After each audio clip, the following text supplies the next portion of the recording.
And we are back with Chuck Gunderson, the author of Some Fun Tonight, the backstage story of how the Beatles rocked America, the historic tours of 1964 to 66. It's a two-volume set and just chock-a-block full of rare, never-before-seen photographs from each city on this whirlwind tour.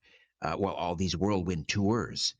We're focusing on the first official North American tour tonight from 1964. Chuck, how did the Beatles deal with racial segregation in the South during the tour? Although the Civil Rights Act had been signed into law by the time the Beatles arrived, there were some holdout states, particularly Florida, I understand. How did they handle that? Well, that was interesting because they started planning for the concerts in the spring of 1964. So March, April. The Civil Rights Act was passed in July of 1964. So it was, obviously being tossed around in Congress at the time. And all the promoters agreed to a very special clause that was inserted into the Beatles' rider, which was that the artists would not be required to perform before a segregated audience, which was quite revolutionary in 1964.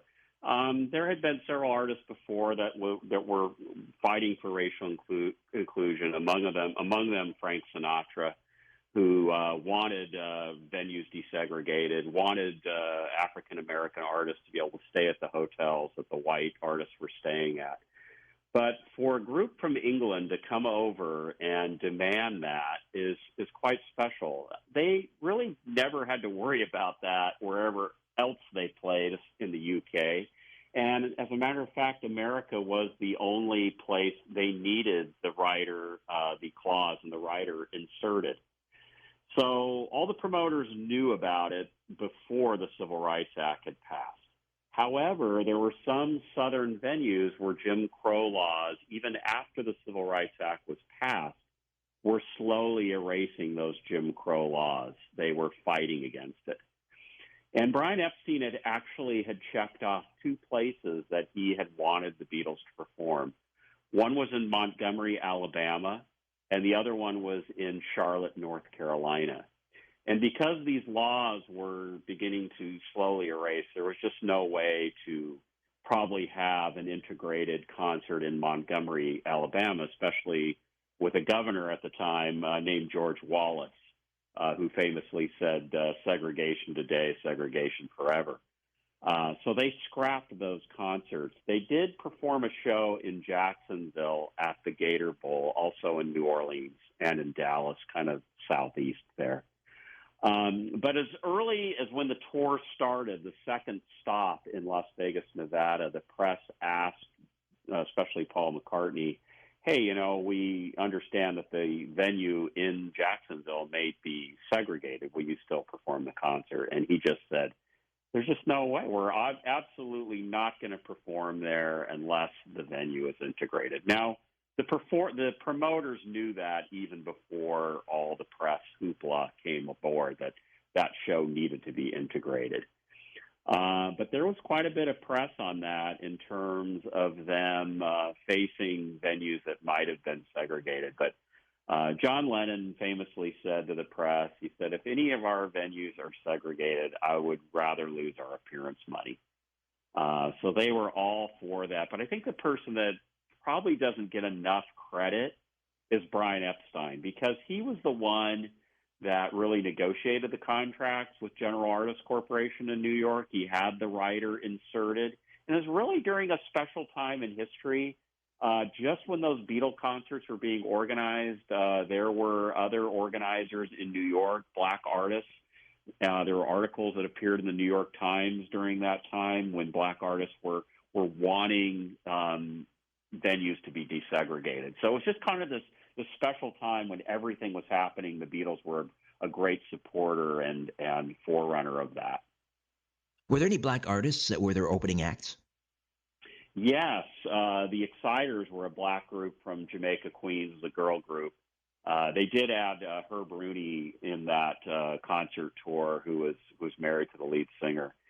and also Clarence Frogman Henry. So when they went down to play Jacksonville at the Gator Bowl, they were scheduled to stay at the George Washington Hotel down there. And they had the press conference there before the show. But the George Washington Hotel would not allow black artists to stay there. So the Beatles management and General Artists Corporation actually canceled their reservations at the George Washington Hotel. So after that Gator Bowl concert, the Beatles got on the plane in Jacksonville and flew to Boston, which was their next place they were going to perform at. And they also diverted a hurricane as well down there during the time Hurricane Dora had passed right before they had performed there. So they were performing in about 40-degree afterwinds of Hurricane Dora, which was pretty interesting. I don't know if you covered this in the book or the 2-volume set, Ringo's death threat. Yeah, so that was in Montreal. There was a faction group in Quebec, and that was against the Queen and wanted to be separatists and all that. And they mistakenly thought that Ringo Starr was Jewish, and so they were kind of issuing death threats to the English Jew Ringo Starr. There was a little bit of flap on that. The Beatles were a bit nervous coming into Montreal, and they did have a plainclothes detective person close by. They were protected a lot more closely in Montreal than other cities.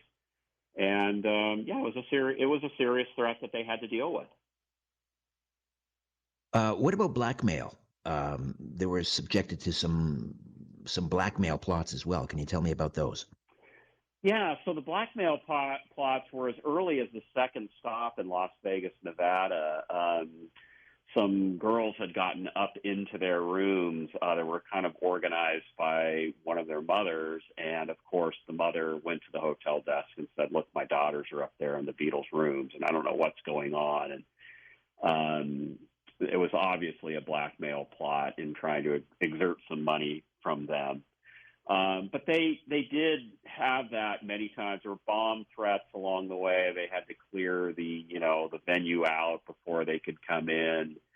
Also, the FBI created a file for them. As soon as they got at the airport in San Francisco, members of the FBI were there. They created a case file that you can see online. And they were worried that the Beatles, that subversive groups would kind of hook on to the Beatles as kind of a front so they could carry out their subversive activities. And so the FBI was along for the tour as well. It was also during a presidential election. LBJ was running against Barry Goldwater. And, one of the presidential candidates would stump at a speech right before the Beatles got there. The next day, either one would be there, and they'd leave up the chairs from the night before. And one of the promoters told me that they actually had to have more security for the Beatles than any of the presidential candidates that came through town. But, yeah, bomb threats, blackmail threats, fans trying to hurt them, scare them, that type of thing. And you could just see where, touring was starting to become just not a good thing for the Beatles. Not only could they progress in their music, but they were just confined like animals in these hotel rooms and venues that they were playing at. In the heady days when they were playing Hamburg and elsewhere before they were, a household name, they were sharing hotel rooms, maybe even sharing beds, sharing sandwiches, sleeping on the floor. With this tour, did they still have that bond where they would share a room, or were they, traveling separately, had their own suites? Interestingly enough, they were still sharing, like there would be like two Beatles to a room. They did stay in some historic hotels around the nation.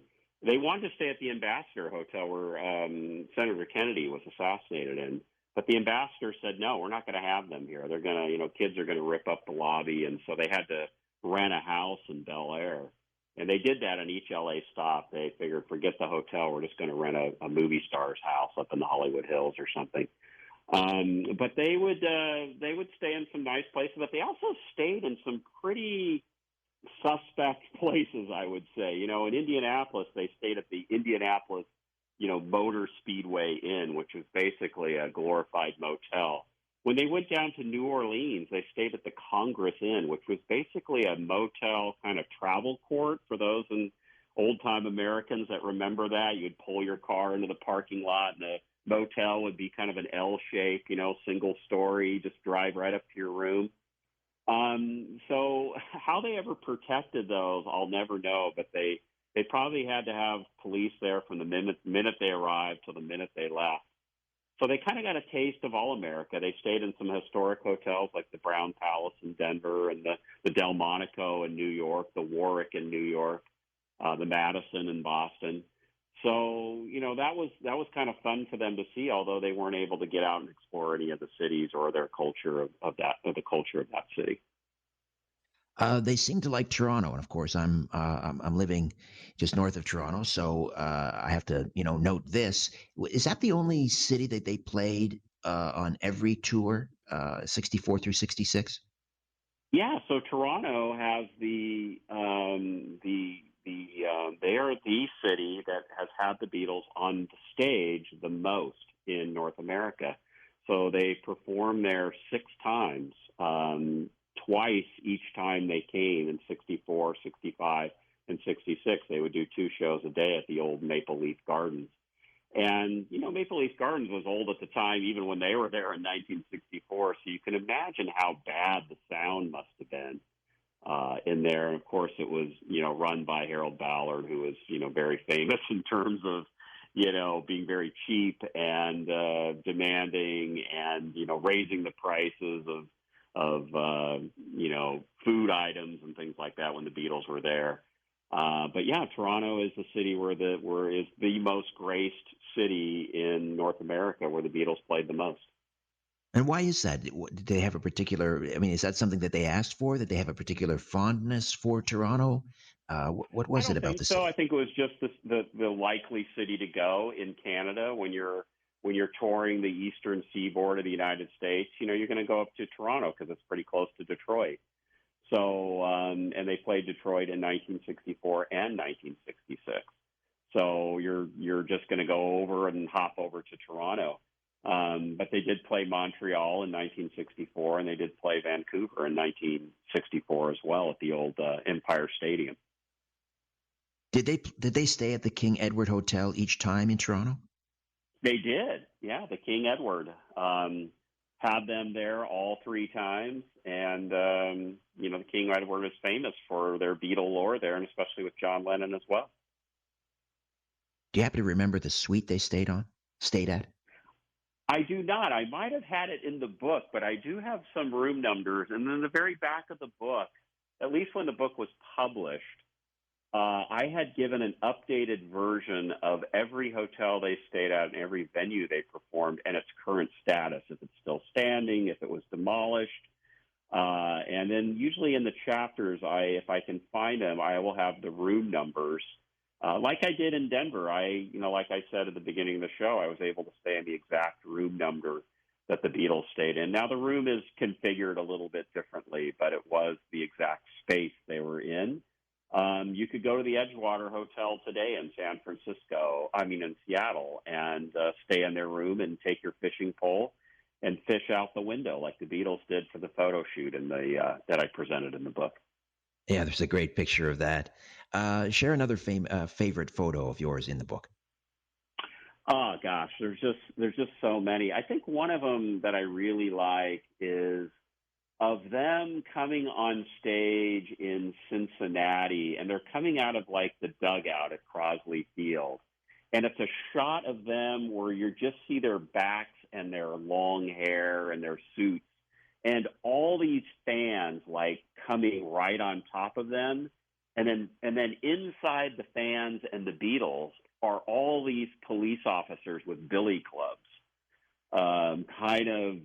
clearing a path for the Beatles to come out to that stage at Crosley Field. It's a great photo. They played there on August 20th, 1966. There was a rain delay actually that night.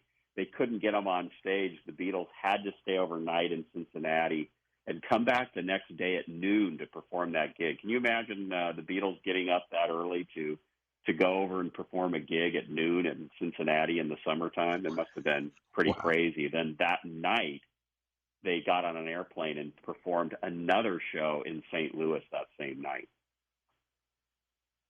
Was the response from the media universally positive, or did they have their detractors who thought they were subversives and they were just going to bring nothing but, bedlam to the city? I would say it was mostly people, the press is just, they looked at this as more of a flash in the pan. Like, okay, you're going to get your fame here and it's going to be over. And this is just a fun little story during the summertime. And a lot of the questions that the Beatles were asked, they sat through 25 formal press conferences in 1964. Most of the questions were about their hair, about their look, about, not a lot of it was serious. There were some questions, though, on their stance on the Vietnam War, on who they supported in the 1964 presidential election, things like that. But most of them were pretty vain questions. There was a question asked to George Harrison, how do you sleep with such long hair? And George Riley responded, how do you sleep with your arms and legs still attached? It was things like that just didn't take them seriously. Reviews of their music that was not pleasing. But then there was a lot of positiveness towards them about how they were as these Liverpool kids that came over and were kind of mature in taking on this very tough and hardened U.S., press and Canadian press. And they handled it very well. Is that the tour where John Lennon was asked how he found America, to which he wryly responded, I turned left at Greenland? Yeah, that's in the Hard Day's Night movie that was shown to American teenagers in the summer of '64, right before they got here on that August tour. But there's a scene in that movie where they're in this kind of press conference and a reporter asks that question. It's one of the great lines, the comeback lines of all time.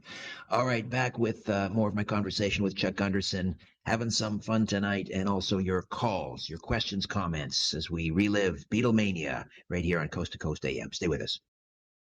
Chuck Gunderson, Beatles historian, author of Some Fun Tonight, the backstage story of how the Beatles rocked America, the historic tours of 1964 to 1966. It's an impressive and hefty 2-volume set, and again belongs on the bookshelf of every serious Beatles fan, and even of the not so serious Beatle fan, because it's just a beautiful, beautiful collection.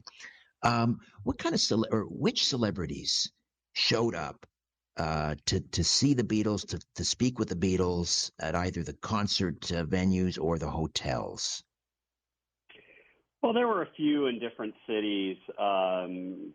Shirley Temple Black was at the first show at the Cow Palace there in San Francisco. Liberace was at the Las Vegas show along with Pat Boone. So there were celebrities, but there really wasn't a lot of them hanging around backstage, interestingly enough. They kind of kept everyone out. And the Beatles really kind of weren't that enamored with it all. They had to do a charity function when they were in L.A. during the time they were there to do the Hollywood Bowl show in August of '64. And they had to do kind of a meet and greet at Alan Livingston. He was the president of Capitol Records at his mother-in-law's house in Brentwood, California. So they had to kind of sit in the backyard. And all these kind of Hollywood celebrities stood in line with their kids to kind of go through the line. And the Beatles were sitting on these bar stools, eating ice cream cones and meeting these celebrity kids and celebrities themselves. And there's actually a section in the book just devoted to the garden party, which shows some amazing photos of them that I unearthed of them sitting under the trees in this luscious backyard in Brentwood as the Hollywood elite came through to meet the Beatles. Where did they meet Bob Dylan first? So they met Bob Dylan at the Delmonico Hotel in New York when they were there for the Forest Hills shows, which were on August 28th and 29th. I have actually a picture in the book of Dylan arriving that night with his manager, and Beatles roadie Neil Aspinall was also there to kind of meet him and kind of let him up to the suite at the Delmonico. And of course, that's the famous story where they kind of put towels under the door and all smoked marijuana and enjoyed that experience together. All right, let's go to the phones, and we welcome Roy on the wildcard line from North Carolina. Roy, welcome to Coast. Hi, Chuck and Richard. I'd like to know, Chuck, if you think, the JFK assassination was right before I Want to Hold Your Hand came out, before Christmas here. Do you think that, the American youth was looking for something to be happy about, that it added to the intensity, the British invasion? The American youth looking for something that wasn't American, almost like hated American stuff, because look what happened to their leader, their youthful leader. And so the Beatles' intensity was extra because of the JFK assassination, I guess is what I'm asking. Oh, thanks for the question. It seems like the Beatles and JFK will always be linked. However, Beatle historians have kind of moved past the JFK assassination and spawning the Beatles, and they came at the right time and everything.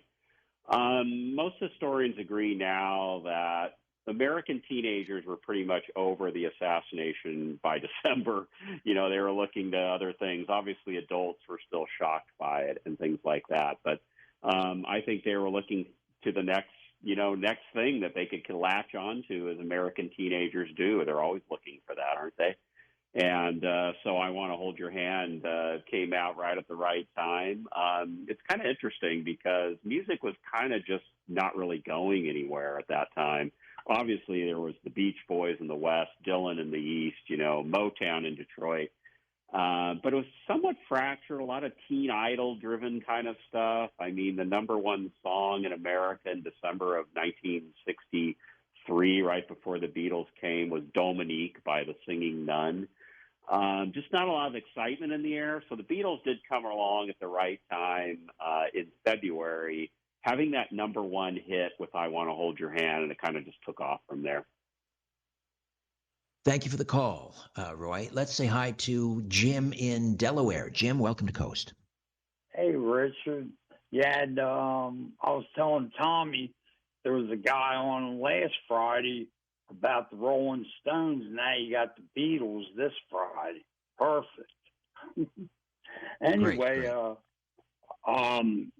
I got the Beatles Christmas greetings on a CD. I got the Butcher album of Yesterday and Today, and I just looked it up on Amazon. It's around $80, but a friend of mine said, "Well, wait till the other two Beatles pass, and then sell the Butcher album for a lot of money." Possibly. But anyway, here's the thing. I used to go to a concert in Philadelphia in the 70s for $6. And it was only about $2 more than the LP. Now, if you get a CD for $15, it ain't going to be $20 to see the concert. You got to pay more, like $200. And I think it's because nobody's buying CDs. Young people download single songs from iTunes. And so the cost of traveling, I was telling Tommy that it's probably a band has to tour in order to make money, because they're not making money off their recordings. What else is it? That's true. Everything has sort of come full circle. I think it started out that way, and then there was a period when album sales went through the roof. Everyone was buying albums, and now we're back to because the business model has changed. Now it's all about touring and playing the hits. Chuck, did you want to talk about, I guess, the idea that it's come full circle and it's all about the touring now? Yeah, it is because, the Beatles really kind of, like I said in the beginning, the Beatles, that tour in the 64 kind of invented the rock and roll touring industry, which is now a multi-billion dollar, business. And there are several publicly traded companies that are involved in it. Live Nation, as a matter of fact. And one of the CEOs of Live Nation, his name was Ron Delsner, was actually a kid promoter in 1964, and he had the Beatles come to the Forest Hills Tennis Stadium. He did those two shows and saw that at the very early stages, and later, was the CEO of this publicly traded Live Nation company. Taylor Swift goes out now. It's a huge extravaganza. There's 100 trucks carrying her equipment. She's making tons of money. McCartney's back out on the road again, in Australia right now. He's, making a lot of money at these appearance fees and getting percentages of the gate and things. So yes, bands are making a lot of money by touring, and it is coming full circle because music is so fractured right now. When the Beatles performed at Candlestick in August of '66, which I guess ended up being the last concert, except if you don't include atop Abbey Road in '69. But did they know after that Candlestick performance in '66? Did they say to themselves, "That's it, we're done," or did it just sort of happen naturally that they didn't go back out on the road again? I think Brian Epstein kind of had to kick him out the door to even do the 1965 tour. I think they were beginning to see the pitfalls of touring, and especially that they weren't doing what they were best at, which was creating music in a studio and developing new sounds that you couldn't recreate on a concert stage. So touring became very confining to them. And by 1966, I think even halfway through the tour, maybe even before that, they were saying, this is it. We're not going to ever come back out again and do this. And it's kind of interesting because of this journey that they took. They last performed in the Cavern in Liverpool, and it was only 3 years and like 26 days or something after they did that last performance at the Cavern in Liverpool to the final bow at Candlestick Park. Just this meteoric journey that took place from an underground cellar in Matthew Street to some of the most prestigious stages in the world, just over 3 years to do that. So I think they'd kind of seen the mountaintop. They had gotten where they needed to be. They did all that they could do. And they wanted to go back in the studio and create music. And luckily, because they did that, we got Sgt. Pepper, we got the White Album, we got Abbey Road, all these just beautiful, beautiful works of music. Can you tell by the photographs and the look on their faces that by '66 or even '65, is there a sort of a sea change in their appearance and the way they look, maybe not smiling as much in the photographs, that they were getting progressively more fatigued and tired of the whole business? I think once they're on stage, they loved being on stage. They were a live touring band for many years, and I think they loved to perform together. But seeing pictures of them in a hotel, at a press conference, airport, whatever, it just wasn't there, the spark. It was like kind of the been there, done that moment in their look. And they were kind of getting kind of bitter toward the press, before they would, answer questions, they'd be pretty funny and cheeky about answering questions. By the time 1966 rolled around, they were a bit bitter with the press. They were kind of biting back a little bit. They were not wanting to answer silly questions about who they were, how long their hair was, or if they had pimples on their face, or what they ate for breakfast. They wanted to answer serious questions about what was going on in society, and especially what they were doing in their music and how they were progressing in it. All right, let's grab another call here. East of the Rockies, Lance is in New Jersey. Lance, welcome to Coast. Hey, a gracious good evening, Richard and Chuck. Richard, do Thank me you. a favor. Could you please share next week or the next time you're on that you actually had a good cup of coffee, some baklava, and a shot of ouzo, okay? Oh, I've done all of that. I have done all of that, my friend. Chuck, I'm happy to report. Chuck, I wanted to let you know, I actually went to the August 30th Atlantic City concert in the Boardwalk Convention Hall because Steel Pier was too small to house the Beatles. And I know that they said that they stayed at the Lafayette Hotel and they escaped in a fish truck. But the guy that ran security by the name of Al Black was the one guy that knew the timetable and knew how to juggle everything because he was like the head of security, one of the biggest hotels. And that was the same year that the 64, the Democratic National Convention was in New Jersey. I was only 12 years old, but I still remember there's a restaurant, it's a sub shop, where the Beatles, all four of them, are around a huge submarine sandwich up in their room, and they're holding it, all four of them. And I wanted to know if you ever had the chance to see that picture. Because that picture is in my book, as a matter of fact. They got a sub delivered to them from the famous White House subs in New Jersey there.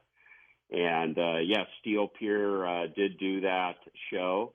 And actually there was a song that was written in that hotel at the Lafayette Motel called What You're Doing. And an associate of mine, they has that sheet of lyric. It's on the Lafayette Hotel stationery. And when the Beatles left, Paul was writing the song, and he just threw it in the trash. Hotel maid recovered it. She gave it to the owner of the hotel. The owner of the hotel kept it for a while and then sold it to my friend over 20 years ago. So he has a piece of original lyric written by Paul McCartney. Wow. Is that fish truck story true? They were smuggled into the venue in a fish truck as a diversion? Yeah, there were several diversionary tactics that were used throughout the touring years. Ambulances, cargo trucks. There's actually a sequence of pictures in my book after they did the final show on the 65 tour at the Cow Palace. When they were leaving the Cabana Motor Lodge, they actually parked a freight truck in the parking lot, and there's a sequence of the pictures of the Beatles getting in the back of this freight truck, this dirty kind of steel line, like you can see Ringo didn't even want to sit down in it because his pants were going to get dirty or something. And you can imagine them just trying to sit back there as this thing's rolling around town, getting them to the airport in the back of this big cargo truck. So, yeah, It wasn't all glamorous. It wasn't all glamorous. Tactics. Yeah. Some Fun Tonight, the backstage story of how the Beatles rocked America, 2-volume set. It's just a gorgeous set of books. And how do we get a copy? So the usual places, obviously the big one is Amazon. But if you really want to get a personalized copy, go to my website at somefuntonight.com, and I will personally sign the book for you. I will FedEx the book to you free of charge. Just pay the price of the book. It's a heavy book. It's 13 pounds. So when it arrives at your door, watch out because it is going to be heavy. But the best place to buy the book is at somefuntonight.com. Lift from the knees, not the back.